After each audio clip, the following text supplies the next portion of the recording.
A lot of people who are applying for a green card without a lawyer fail to ask themselves 3 basic questions that can end up completely destroying their chances of getting a green card. You may even get a nasty call from USCIS. Just kidding. So what can you do to not end up in USCIS limbo? Here are 3 things that you can keep in mind so that all the hours that you spent working on your paperwork don't go to waste. If you're new to this channel, my name is Sue Yi and I've been practicing immigration law for more than 22 years. Alright, so let's dive straight into the video. So, question number 1, do I qualify for a green card? Well, the answer to that question is, surprise, surprise, it depends. If you don't have a lawyer, looking for information as to how to apply for a green card is really difficult. So because immigration is so complex, the best thing you can do for yourself is to consult with an immigration lawyer who knows what they're doing. Like me, for example.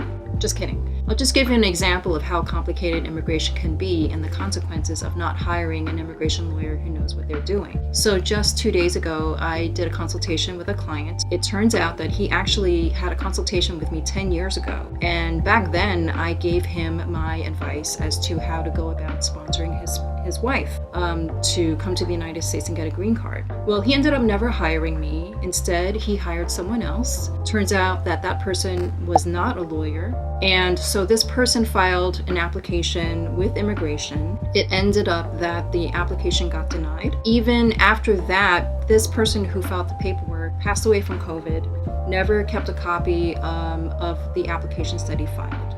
So my client has no idea what was filed with immigration. He has no idea of what was stated on the forms.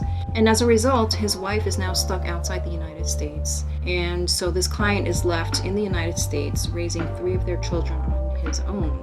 So to tie this back to my first question, whether or not you qualify for a green card, the answer is you really should consult with an immigration attorney who knows what they're doing so that you can make sure that you don't end up with a terrible decision such as having a green card application denied.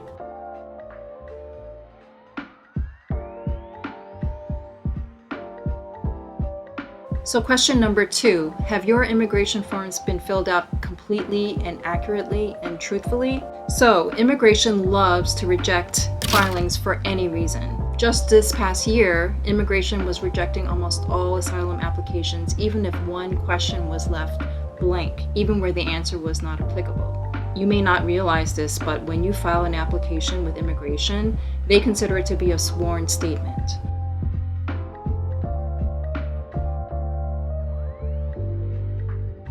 Okay, so question number 3 is, does your green card sponsor have the financial ability to support you throughout the green card process? There are generally 2 types of green card applications. One is a family-based green card application. The other one is an employer-based green card application. Regardless of the difference of these 2 different types of green card cases, in general, immigration does require the sponsor to have the financial ability to support the green card. So for example, if you're being sponsored by a family member for a green card, that family member has to prove to immigration that they earn a minimum income. So if your sponsor does not meet the minimum income required, then your case may run into issues. Similarly, for employment-based green cards, in general, a U.S. sponsor who's a company has to show that they have the financial ability to pay you the prevailing wage for the job that that company is sponsoring you for.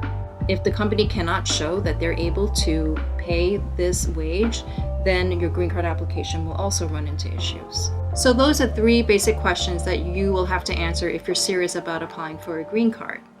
Now, if you're stuck in the process and are interested in hiring an attorney, feel free to reach out to me. My email and my phone number are in the description of the video. Thank you for watching, and I'll see you in the next video.